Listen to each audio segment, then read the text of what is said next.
मुंबई में अर्जुन नाम का एक डिटेक्टिव रहता था।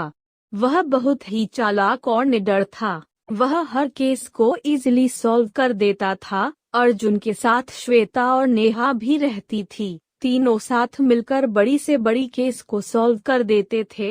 एक दिन विनोद नाम का एक आदमी सुबह 9 बजे अर्जुन के ऑफिस में घबराते हुए आता है और कहता है, विनोद। डिटेक्टिव अर्जुन, सर मैं विनोद हूँ, बिजनेसमैन मुकेश का बेटा हूँ। मैं बहुत मुसीबत में हूँ, मुझे आपकी मदद चाहिए। अर्जुन, बताइए मैं आपकी क्या मदद करूँ। विनोद, मेरे पापा की अचानक आज हार्ट अटैक से डेथ हो गई है। मेरे पापा हार्ट पेशेंट थे, लेकिन मुझे लग रहा है उनकी मौत नहीं हुई है, उन्हें मारा गया है। पर मेरे पास इसका कोई सबूत नहीं है, इसलिए मैं पुलिस के पास नहीं जा सकता। और मुझे मर्डर का शक इसलिए है क्योंकि 2 दिन पहले उन्हें किसी ने फोन पर धमकी दी थी। फिर अर्जुन अपनी टीम श्वेता और नेहा के साथ विनोद के घर गया। वहां जाकर तीनों ने सारे घर की जांच की। तीनों ने घर के एक एक कोने की जांच की। फिर कुछ देर बाद श्वेता ने डिटेक्टिव अर्जुन से कहा, श्वेता, सर यहाँ सब कुछ देखकर एक नेचुरल डेथ लगती है, क्योंकि दरवाजा अंदर से बंद था, आने जाने का कोई दूसरा रास्ता भी नहीं है। मौत की वजह भी हार्ट अटैक है, जो नेचुरल है। लेकिन ये मर्डर है तो है कैसे? अर्जुन, आसान है। नेहा, तुम गेट की कुंडी को चेक करो। अगर कुंडी लोहे की है तो ये मर्डर है और नहीं है तो नेचुरल डेथ है। नेहा, ओके सर, कुंडी लोहे की है। अर्जुन, ओके, मतलब मुकेश का मर्डर हुआ है। अब मैं मर्डर और कुंडी का रिलेशन समझा देता हूँ। एक बहुत ही पुराना और फेमस तरीका है जिसमें चुंबक से लोहे की कुंडी को सरका कर बंद कर सकते हैं, वो भी बिना कमरे में आए। और दूसरी बात यह है कि मौत की वजह तो हार्ट अटैक है, तो इसका जवाब है फर्श पर गिरे गिलास की। इसमें जो पानी था उसमें ग्लूकोज और ड्रग्स मिला है, जो हार्ट फेल कर देता है। अर्जुन, इससे एक बात तो साफ है कि ये एक मर्डर है और खूनी भी यही मौजूद है, क्योंकि खूनी घर के दरवाजों के बारे में और मुकेश जी के डेली रूटीन के बारे में अच्छे से जानता था, इसलिए जो भी होगा जल्द पकड़ा जाएगा।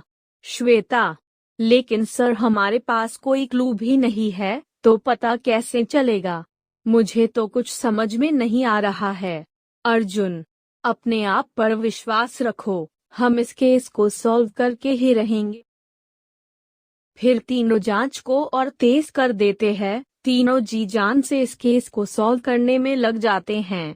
फिर विनोद का कॉल आता है। विनोद, हेलो अर्जुन सर, मैं विनोद बोल रहा हूँ। मुझे अभी अभी एक चिट्ठी मिली है जिस पर लिखा है तूने डिटेक्टिव अर्जुन को बुलाकर बहुत बड़ी भूल कर दी है, इसलिए अब तेरा टाइम खत्म। अर्जुन सर, मुझे बहुत डर लग रहा है, वो मुझे मार देगा, प्लीज जल्दी कुछ करो। फिर अर्जुन अपनी टीम के साथ जल्द से विनोद के पास जाता है और चिट्ठी को नेहा देखती है। नेहा, ये चिट्ठी तो टाइप करके लिखी गई है और विनोद ने भी किसी को चिट्ठी फेंकते हुए नहीं देखा, तो हमें आगे क्या करना चाहिए? अर्जुन, हमें माली सुरेश के पास जाना चाहिए। ये चिट्ठी उसी ने ही लिखी है, क्योंकि इसमें से क्लोरीन की स्मेल आ रही है, जिसका इस्तेमाल स्विमिंग पूल में किया जाता है, और स्विमिंग पूल की सफाई सुरेश ही करता है। फिर सब माली सुरेश के घर चले जाते हैं। वहां जाते ही उन्होंने देखा कि माली खुद को गोली मारकर आत्महत्या कर ली है, और पास में एक रिकॉर्डर भी मिला है जिसमें उसने अपनी बात रिकॉर्ड की है। उस रिकॉर्डर को ऑन करके सभी सुनते हैं। उस रिकॉर्डर में माली सुरेश बोलता है, मैं सुरेश हूँ, मुकेश साहब ने मुझे चोरी करते हुए देख लिया था, इसलिए मैंने उनकी हत्या कर दी और हत्या के अफसोस के कारण मैं आत्महत्या कर रहा हूँ। फिर सभी यह सुनकर शौक में पड़ जाते हैं। तभी अर्जुन कहता है, अर्जुन, ये सुइसाइड नहीं है, माली का मर्डर हुआ है। मेरे ये कहने के 2 कारण हैं। पहला कारण है, रिकॉर्डिंग में इसकी आवाज सुनकर साफ पता चलता है कि वो नशे में है, लेकिन यहाँ कोई बोतल या गिलास नहीं है। और दूसरी वजह है, अगर माली गोली लगने के कारण मर गया तो रिकॉर्डिंग किसने की? वह इन सब का एक ही मतलब है, माली की बात किसी दूसरी जगह रिकॉर्ड की गई है और वहां चली गोली से माली की मौत नहीं हुई है। माली सिर्फ एक मोहरा है हमें गुमराह करने के लिए। इससे तो साफ पता चलता है कि खूनी कोई और ही है। नेहा, जल्दी से पुलिस को इन्फॉर्म करो, मर्डर का पता चल गया है। मर्डर मुकेश जी के नौकर ने किया है, वर्टिकल बार।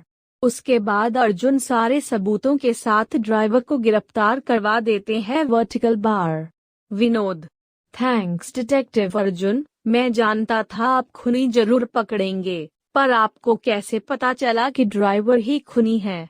अर्जुन, मुझे ड्राइवर पर शक तब हुआ जब मैं तुम्हारे फोटो एल्बम देख रहा था, उसमें ड्राइवर की वाइफ को देखा। उसकी वाइफ ने पार्टी फंक्शन में काफी ब्रांडेड कपड़े पहने और गहने और साथ ही हाथ में 3 लाख रुपए की कीमत का बैग, वर्टिकल बार। अर्जुन, मैंने जब उसकी इतनी महंगी वेशभूषा की छानबीन की तो पता चला कि ड्राइवर के बैंक अकाउंट में बहुत बड़ी रकम है और खोजने पर पता चला कि वो सारे पैसे आपके पापा मुकेश जी के ब्लैक मनी के पैसे हैं। उन्होंने इनकम टैक्स से बचने के लिए पैसे ड्राइवर के अकाउंट में डाल दिए। ड्राइवर उन सारे पैसे को हथियाना चाहता था, इसलिए मुकेश जी को मार दिया और नेचुरल डेथ दिखाने की कोशिश की। अर्जुन, अगर ये सुसाइड या मर्डर होता तो जांच होती और सारा पैसे पकड़ा जाता, लेकिन जब उसने देखा कि मैं मर्डर कर चुका हूँ तो उसने दूसरी चाल खेली। माली को अपने घर पर शराब पिलाकर बातें रिकॉर्ड कर ली और इन सब का अहम सबूत मिला ड्राइवर के घर में लगे झूमर से। अर्जुन, मैं जब ड्राइवर के घर पूछताछ के लिए गया तो मुझे एक आवाज आई जो माली की रिकॉर्डिंग और मुकेश जी के फोन के बैकग्राउंड में थी, जो हवा के कारण उस झूमर में आ रही थी। बस इतने सबूत काफी थे उसके लिए।